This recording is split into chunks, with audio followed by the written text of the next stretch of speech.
नमस्कार, देश न्यूज में आपका स्वागत है। मैं हूं आपके साथ धर्मिष्ठा। खबरों की शुरुआत करेंगे हेडलाइन से।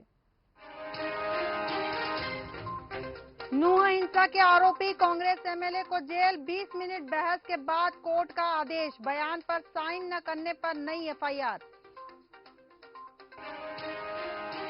नई संसद में लोकसभा का पहला सेशन, महिला आरक्षण बिल सदन में पेश। नाम नारी शक्ति वंदन अधिनियम।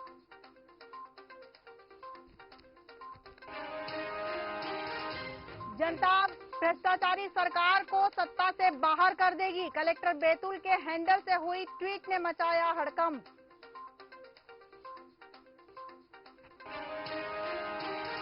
जबलपुर के आदिवासी छात्रावास में फूड पॉइजनिंग का मामला, 100 से ज्यादा बच्चियां अस्पताल में भर्ती।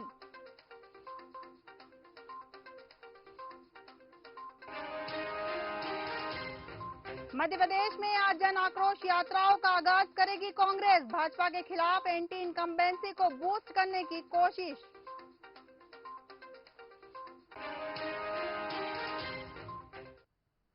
अब खबरें विस्तार से। गणेश चतुर्थी के दिन आज नए संसद भवन में पहला दिन है।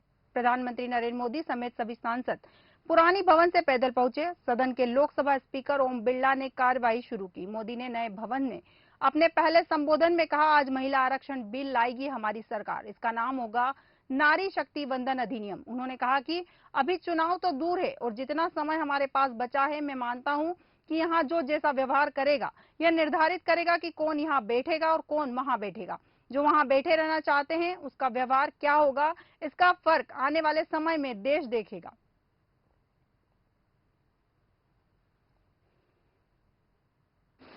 मैं सभी माताओं, बहनों, बेटियों को आश्वस्त करता हूं कि हम इस बिल को कानून बनाने के लिए संकल्पबद्ध है।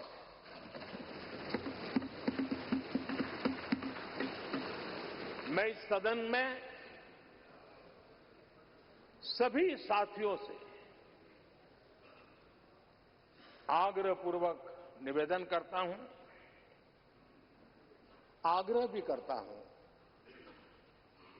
और जब एक पावन शुरुआत हो रही है, पावक विचार हमारे सामने आया है, तो सर्वसम्मति से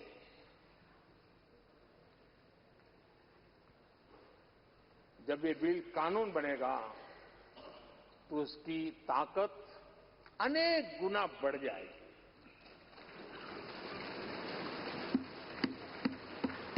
और इसलिए मैं सभी माननीय सांसदों से, दोनों सदन के सभी माननीय सांसदों से इसे सर्वसम्मति से पारित करने के लिए प्रार्थना करते हुए आपका आभार व्यक्त करता हूं कि इस नए सदन के प्रथम सत्र में मुझे आपने मेरी भावनाओं को व्यक्त करने का अवसर दिया। बहुत बहुत धन्यवाद। कश्मीर के अनंतनाग में सुरक्षा बलों और आतंकियों के बीच आज 7वें दिन मुठभेड़ जारी है। सेना को गडूल कोकेरनाग में अभी भी 2-3 आतंकियों के छिपे होने की आशंका है। सोमवार को सुरक्षा बलों ने जंगल से 2 शव बरामद किए थे। सूत्रों ने बताया कि इनमें से एक की पहचान जवान प्रदीप सिंह के रूप में की गई है। प्रदीप अनंतनाग में मुठभेड़ के पहले दिन 13 सितंबर से लापता थे। इसी दिन कर्नल मनप्रीत सिंह, मेजर आशीष ढोचक और डीएसपी हुमायूं भट्ट शहीद हुए थे। पिछले एक हफ्ते के दौरान कश्मीर में 3 जगहों पर मुठभेड़ हुई। इसमें 5 जवान शहीद हुए हैं, जबकि अनंतनाग में 1, बारामूला में 3 और राजौरी में 2, यानी कुल 6 आतंकी ढेर हुए हैं।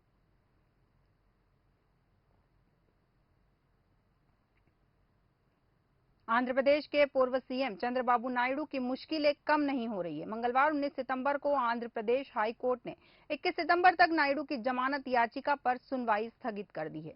स्किल डेवलपमेंट स्कीम में 9 सितंबर को सीआईडी ने नायडू को गिरफ्तार किया था। मामला लगभग 371 करोड़ रुपए घोटाले से जुड़ा हुआ है।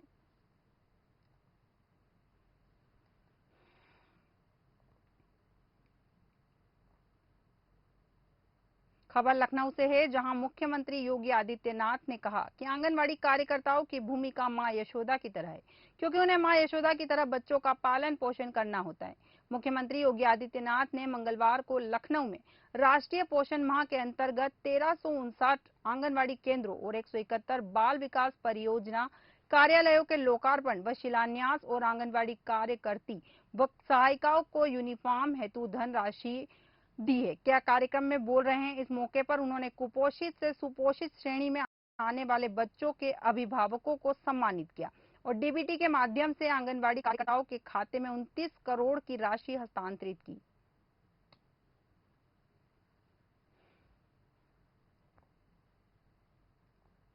औरैया के दिबियापुर में 4 बीघा जमीन में हिस्सा न मिलने से गुस्साए बेटे ने पहले कुल्हाड़ी से पिता की हत्या की।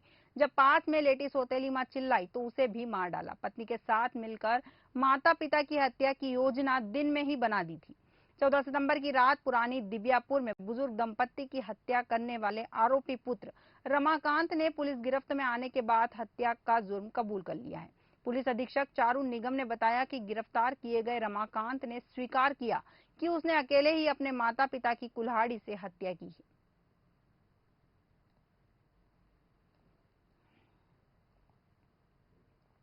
महिला आरक्षण बिल को लेकर बसपा सुप्रीमो मायावती का बयान सामने आया है। उन्होंने कहा कि हम इस बिल के साथ हैं, साथ ही एससी, एसटी, ओबीसी कोटा भी सुनिश्चित होना चाहिए। आबादी के हिसाब से 50% आरक्षण रहे तो अच्छा है। मायावती ने प्रेस कॉन्फ्रेंस कर कहा, पहले एससी और अभी ओबीसी आरक्षण के साथ खिलवाड़ हो रहा है। उम्मीद है इस बार महिला आरक्षण बिल पास होगा। मैं केंद्र सरकार द्वारा लाए जा रहे इस बिल का समर्थन करती हूँ। एससी, एसटी, ओबीसी वर्गों की महिलाओं का कोटा अलग से सुरक्षित करना चाहिए। अगर ऐसा नहीं हुआ तो इन वर्गों के साथ नाइंसाफी होगी। हालांकि ऐसा नहीं भी हुआ तब भी बसपा पार्टी आज पेश होने वाले महिला आरक्षण बिल का समर्थन करेगी।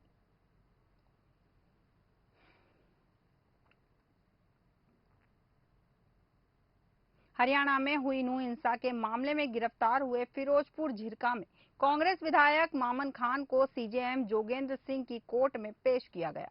कोर्ट ने उनको 14 दिन की न्यायिक हिरासत में जेल भेजने का आदेश दिया है। विधायक मामन अब नूंह जेल में बंद रहेंगे। कोर्ट में दोनों पक्षों के बीच तकरीबन 20 मिनट बहस हुई। इसके बाद कोर्ट ने अपना फैसला सुनाया।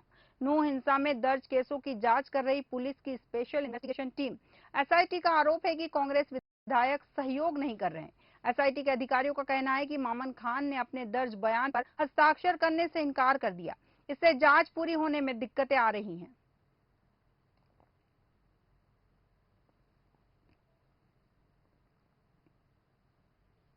बिसरख थाना क्षेत्र स्थित गौर सौंदर्य सोसाइटी में एक नाबालिग लड़के की बिल्डिंग की 24वीं मंजिल से गिरकर मौत हो गई।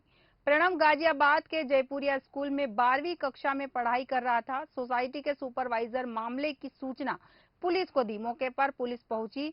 पुलिस ने शव कब्जे में लेकर पोस्टमार्टम के लिए भेज दिया है। सोसाइटी के सुपरवाइजर ने मंगलवार की सुबह 6:30 बजे प्रणव की मौत की सूचना पुलिस को दी। पुलिस के मुताबिक प्रारंभिक जांच में यह मामला आत्महत्या का प्रतीत हो रहा है। सभी बिंदुओं पर जांच की जा रही है।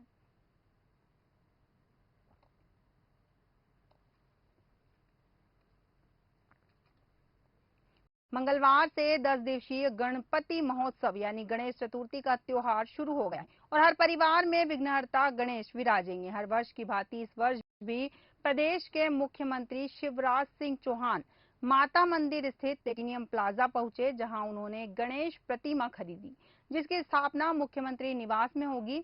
हालांकि सीएम शिवराज ने ढोल नगाड़े के साथ गणपति को अपने निवास ले गए। इस दौरान उन्होंने सभी प्रदेश वासियों को गणेश चतुर्थी की बधाई दी और कहा कि गणपति जी सभी के कष्ट दूर करें।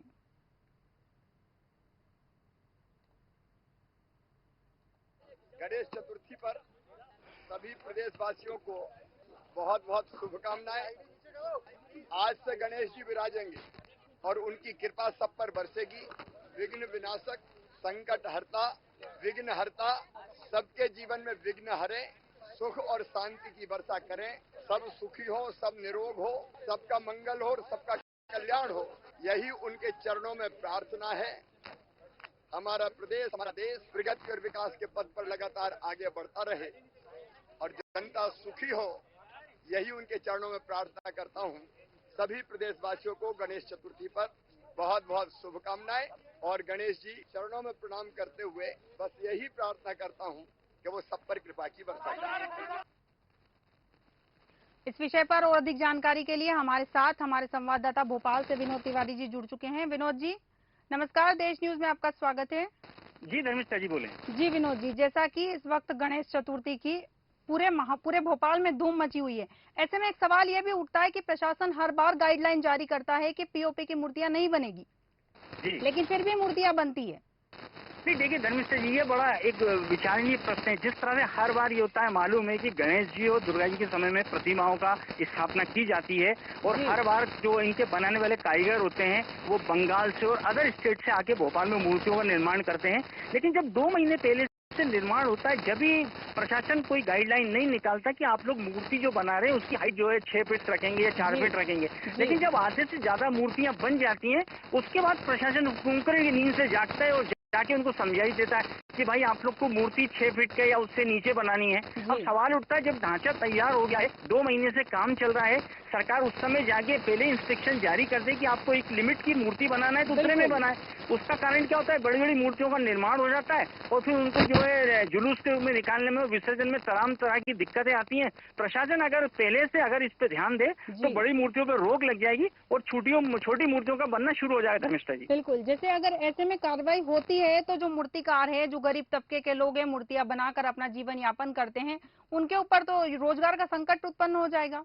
निश्चित ही कई मूर्तिकारों से मेरी बात है, उनका कहना है प्रशासन अगर हमको पहले से गाइडलाइन तय कर दे कि आपको इतने फीट से ऊंची नहीं बनाना है प्रतिमा, तो हम नहीं बनाए। अब उसमें क्या होता है, इनको एक डर लगा रहता है कि हमारी मूर्ति बिकेगी नहीं। दूसरा क्या है, बहुत सामान भी लग जाता है, मट्टी ये लोग बाहर से लाते हैं क्योंकि इसके लिए जो है इस पे अच्छी वाली क्वालिटी की मिट्टी चाहिए होती है जिससे प्रतिमाओं का निर्माण होता है। तो कहीं ना कहीं इनके सामने बहुत समस्या आ जाती है। अब इतनी मेहनत करके मान लीजिए इनने 8 फीट की प्रतिमा बनाई और प्रशासन ने अगर उस पर रोक लगा दी तो 8 फीट की जो जितना भी इनकी लेबर मेहनताना और सामान लगा वो तो सब इनका खराब चला जाएगा। तो इनको कई तरह से नुकसान होता है। और ये जितने भी मूर्तिकारों से हमारी बात हुई, उनका कहना है कि प्रशासन अगर पहले से गाइडलाइन तय कर दे तो हम उसी गाइडलाइन के निर्देश में मूर्ति का निर्माण करेंगे धर्मिष्ठा जी। जैसा कि कहा जा रहा है कि पीओपी तो वैसे भी बैन है, तो हर बार ही होता है, तो कहीं ना कहीं जो मूर्तिकार है उन्हें पता तो है कि पीओपी का निर्माण नहीं करना, पीओपी से मूर्ति का निर्माण नहीं करना है, तो फिर वो पीओपी से निर्माण क्यों कर रहे हैं? निश्चित ही भोपाल की कई जगह ऐसी हैं जहाँ लगातार पीओपी का जो एक मटेरियल आता है वो पानी में घुलता नहीं है और जम जाता है और पानी को जो है बड़े बुरी तरह प्रभावित करता है। तो भोपाल में अधिकतर क्षेत्र में छोटी छोटी मूर्तियां सांचे के रूप में पीओपी की बनाई जाती हैं और उस पर शासन बाकायदा अगर नजर रखे तो उनको रोक सकता है। लेकिन वही बात आके रुक गई है कि प्रशासन अगर पहले से कार्रवाई करे तो छोटी छोटी जो पीओपी की मूर्तियां बनती हैं इस पर रोक लग जाए। अब उनके साथ भी यही होता है, वो लोग पीओपी की बड़ी संख्या में मूर्ति बना के रख लेते हैं और उसको बेचने के लिए मार्केट में निकलते हैं। अब वो अगर प्रशासन बोलता है उनसे कि आपको बेचना नहीं, तो उनका ये कहना है सर आप पहले गाइडलाइन के अनुसार बताते तो हम मूर्ति नहीं बना देते। तो इस तरह का पानी भी प्रदूषित होता है, जमीन भी प्रदूषित होती है और जो एक तरह से नियमों का उल्लंघन भी होता है धर्मिष्ठा जी। जी तो धन्यवाद विनोद तिवारी जी तमाम जानकारी के लिए और हमारे साथ जुड़ने के लिए।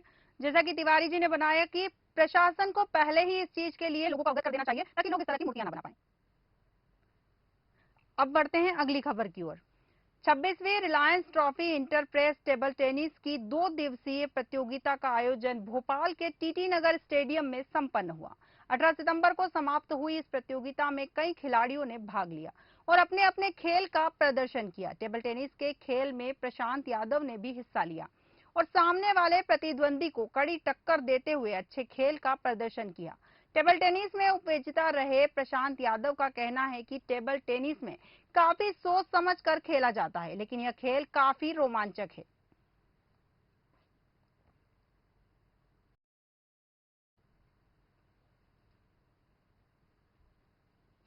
ये टेबल टेनिस का टूर्नामेंट था, enterprise press and media tournament. ये कहाँ हुआ था? ये आयोजित किया गया था टीटी नगर स्टेडियम भोपाल में। कब तक चला था ये शनिवार कल से स्टार्ट हुआ था और आज इसका समापन समारोह हुआ है, फाइनल। अच्छा, कितने प्रतियोगी थे? इसमें टोटल जो है 7 प्रतियोगी थे, पूरे भोपाल से ही थे सभी लोग, उन्होंने पार्टिसिपेट किया था। तो आपने क्या टेबल टेनिस में लिया था? जी, मैंने टेबल टेनिस में पार्टिसिपेट किया था, युगल मुकाबले में, डबल्स में। अच्छा, मेंस डबल्स में रैंक आया उसमें? मैं रनर अप रहा। राजधानी भोपाल के शिवाजी नगर स्थित दुष्यंत कुमार संग्रहालय में देश के कवि और कवियत्री के कवि संकलन बहुत कुछ कहा। यहाँ पुस्तक के विमोचन के अवसर पर वरिष्ठ पत्रकार पंकज पाठक विशेष अतिथि, उमेश द्विवेदी सहित बड़ी संख्या में गणमान्य पत्रकार और साहित्य प्रेमी मौजूद रहे। इस पुस्तक के बारे में मंच पीआर मौजूद सभी पत्रकारों ने संक्षेप में अपने विचार रखे और साथ ही कहा गया कि अब जरूरत है किसी भी पुस्तक या साहित्य को पढ़ने और समझने की। कुछ कहा पुस्तक में सभी कवि और कवियत्री ने अपनी रचनाएं प्रकाशित करवाई है। सभी सामाजिक पारिवारिक सांस्कृतिक वैचारिक अनेक रूपों में दशकों से एसोसिएट हैं और इस तरह हैं साथ में, तो इसलिए काफी समय से ये पहले से विचार था कि हम सभी का एक कविता संकलन होना चाहिए और इसलिए ये योजना बनी और हम लोगों ने ये प्रयास किया और ये संदर्भ प्रकाशन में राकेश सिंह जी ने इसको बहुत ही सुंदर ढंग से इसको प्रकाशित किया है। इस किताब की उमेश जी ने बहुत अच्छी समीक्षा कर दी है और कविता के भाव पक्ष के बारे में भी बहुत सुंदर उन्होंने व्याख्या की है। इस किताब में जो कवि सम्मिलित हुए हैं उनकी भावभूमि को यदि समझना हो तो इसके अंतिम कवर पर जो उनकी संक्षिप्त टिप्पणियां हैं उसे आप संक्षिप्त पता चल जाएगा, इसलिए उसमें हम कोई अतिरिक्त बात कहने की कोई जरूरत नहीं है, समझना चाहिए। खबरों में फिलहाल इतना ही। आप बने रहिए देश न्यूज के साथ। नमस्कार।